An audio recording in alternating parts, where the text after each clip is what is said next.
నమస్తే, this is ఔడియా. Welcome to our channel. ఈ రోజు మనతో పాటు సీనియర్ జర్నలిస్ట్ అలాగే పొలిటికల్ అనలిస్ట్ ఇమ్మంది రామారావు గారు ఉన్నారు. వారితో మాట్లాడదాం. నమస్తే సార్. నమస్తే.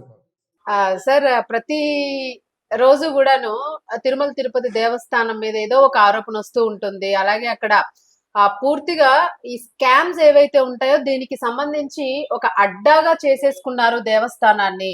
ఆ దేవుణ్ణి ఒక వేలంలో పెట్టేశారు డబ్బుల కోసము.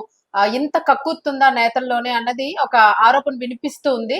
అయితే ఇదంతా కూడా కల్తీ నెయ్యి గురించి మనం చూసుకున్నాము. అలాగే కొన్ని ఇష్యూస్ లో తరచు మనం చూస్తూనే ఉన్నాం. ఏదో ఒక దానిలో స్కామ్ జరుగుతుంది అని చెప్పేసి. దీనిలో భక్తులు కూడా తీవ్ర స్థాయిలో అసహనం వ్యక్తం చేస్తూ ఉన్నారు. మరి ఇప్పుడు తీసుకుంటే ముఖ్యంగా ఏదైతే విఐపీస్ గాని లేదా భక్తులు గాని వెళ్ళేటప్పుడు ఇచ్చే ఒక పట్టు కండువా ఉంటుందో, ఈ కండువాని చాలా పుణ్యప్రదంగా భావిస్తారు. మరి ఇలాంటి కండువాలో కూడాను చాలా పెద్ద స్కామ్ జరిగింది. ఇంచుమించుగా 54 కోట్లు 55 కోట్లకి దగ్గరగా ఆ స్కామ్ జరిగింది. ఇంకా తవ్వే కొద్దీ ఇంకా ఏమొస్తుంది అన్న ఆరోపణలు వినిపిస్తూ ఉన్నాయి. మీరేం చెప్తారు సార్? అంటే ఇన్నాళ్ళుగా అంటే గత ప్రభుత్వ హయాంలోనే ఇది జరిగింది అని చెప్పేసి అంటూ ఉన్నారు. సో మీరేమంటారు? అంటే తిరుమల తిరుపతి దేవస్థానంలో ఈ దోపిడీదారులకి వీళ్ళేమంటారు, వీళ్ళు స్కౌండ్రల్స్, స్కాండల్స్ చేసే వాళ్ళకి అడ్డగా మారిపోయిందమ్మా. అది గతంలో కూడా మనం చెప్పుకున్నాం అన్నమాట. ఏదో నెయ్యి కలిసి తర్వాత టికెట్లు అమ్ముకున్నారు, తర్వాత ఏదో ప్రసాదాలు అమ్ముకున్నారు. ఇవి కాదు, తిరుమల తిరుపతి దేవస్థానంలో జరగని అన్యాయం ఏది? అరే, తిరుపతి నుంచి తిరుమల ప్రయాణం చేసే ఉచిత బస్సు టికెట్ల మీద యేసుక్రీస్తు బొమ్మ వేశారు.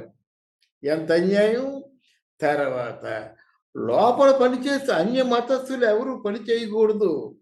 వాళ్ళు తిరుమల తిరుపతి వెంకటేశ్వరుడు తాలూకు ప్రసాదం ఇస్తే వాళ్ళు పక్కన పడేస్తారన్నమాట.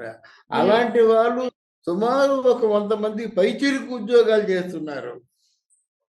మొన్న అట్టే గొడవ పెట్టినట్టయితే ఇప్పుడు మళ్ళీ ఇంకొక చిన్న ఆప్షను, మీరు వాలంటరీగా రిటైర్మెంట్ తీసుకుంటారా, అంటే విఆర్ఎస్ తీసుకుంటారా, లేకపోతే ఇంకేదో సంబంధిత గవర్నమెంట్ ఉద్యోగాల్లో మిమ్మల్ని మార్చమంటారని ఒక ప్రపోజల్ వచ్చిందన్నమాట.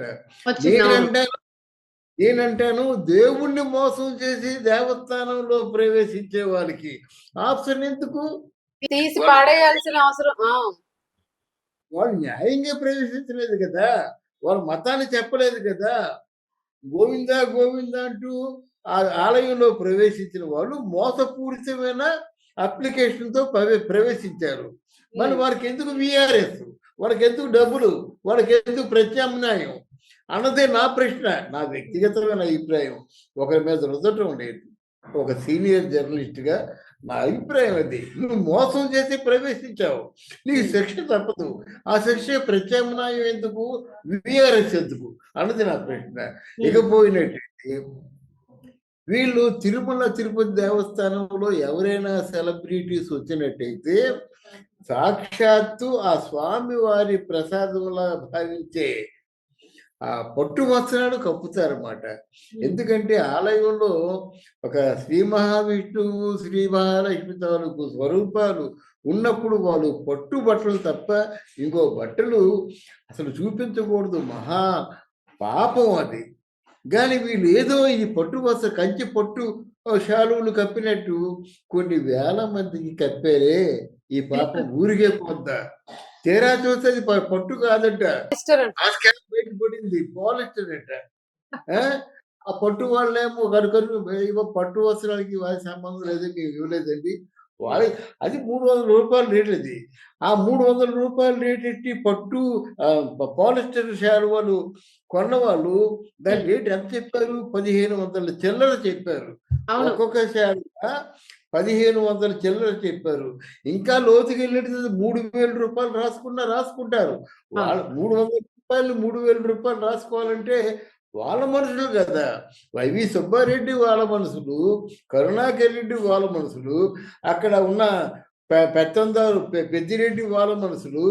అప్పుడప్పుడు వచ్చి ఫ్రీక్వెంట్గా వచ్చి తిరుమల తిరుపతి దేవస్థానం పుట్టినలాగా వచ్చిపోయే రోజా వాళ్ళ మనుషులు వీళ్ళందరూ కలిసి పంచుకోవాలి కదా! వీళ్ళందరూ కలిసి పంచుకుంటున్నారు కదా!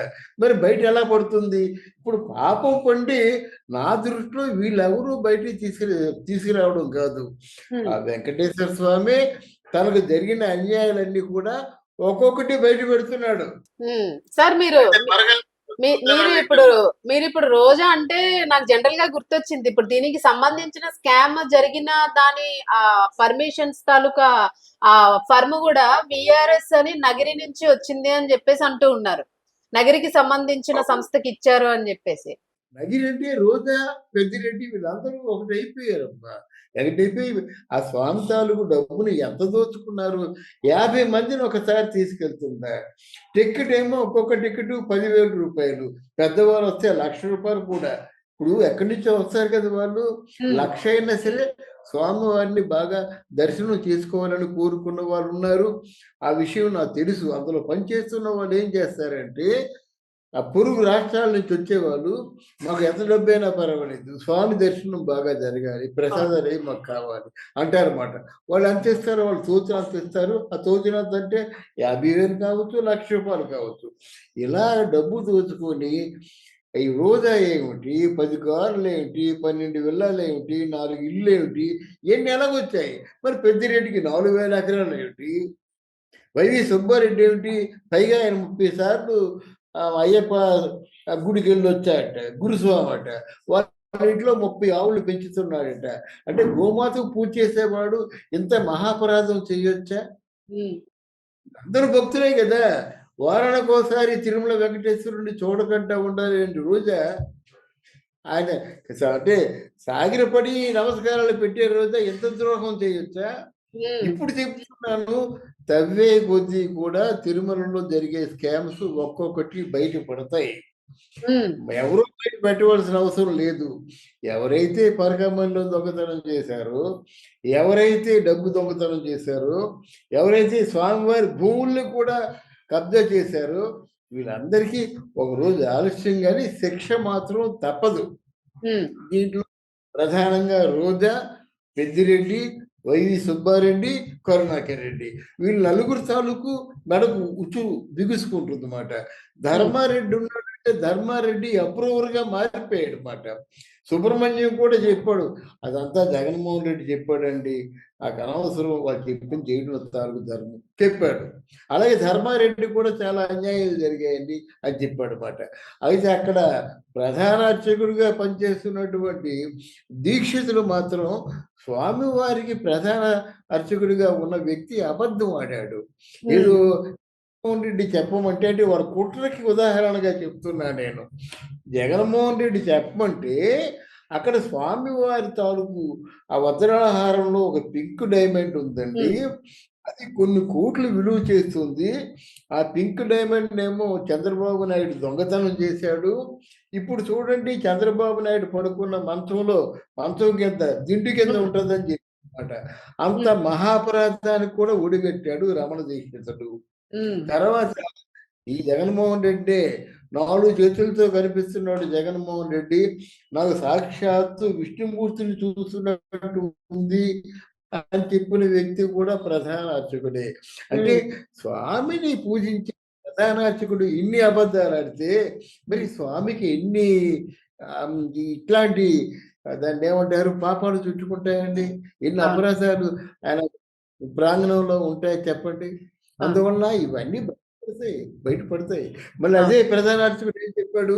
ఇదంతా జగన్మోహన్ రెడ్డి ఆడించిన నాటకాలండి. ఇప్పుడు తిరుమల తిరుపతి దేవస్థానంలో చాలా అపరాధాలు జరుగుతున్నాయంటన్నమాట.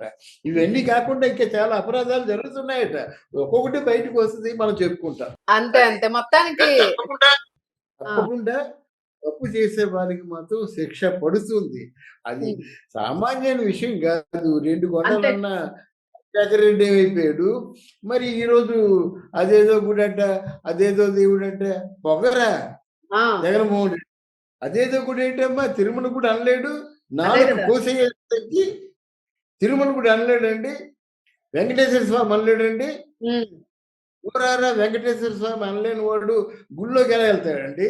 అందుకే అవును. గుడి బయట ఆగిపోయాడు. అవును. ఇప్పుడు ఇంక గుడి బయటే గదా ఉన్నారు. Right sir. మనం ఆ! చూస్తాం. మొత్తానికి కలియుగ దైవము ప్రపంచం మీద జరిగే ఈ కలికాలంలో జరిగేవన్నిటికి ప్రత్యక్ష దైవం ఆయనే. ఆయనే మొత్తానికి వీటన్నింటిని గూడా కడతేర్చగలడు అని ఏదైతే అనుకుంటున్నారో, ఆ ప్రత్యక్ష దైవం దగ్గరే ఈ కలికాలానికి సంబంధించిన పనులన్నీ గూడా చాలా ఎక్కువగా జరుగుతూ ఉన్నాయి. మరి నిజంగానే ఎటువంటి శిక్ష పడుతుంది అన్నదైతే మాత్రం ఖచ్చితంగా భక్తులందరూ ఎదురు చూస్తూ ఉన్నారు. ఎందుకంటే ఇది పూర్తిగా భక్తుల మనోభావాల్ని దెబ్బతీస్తున్న అంశం గాబట్టి. Right sir. Thank you sir. Thank you అమ్మా.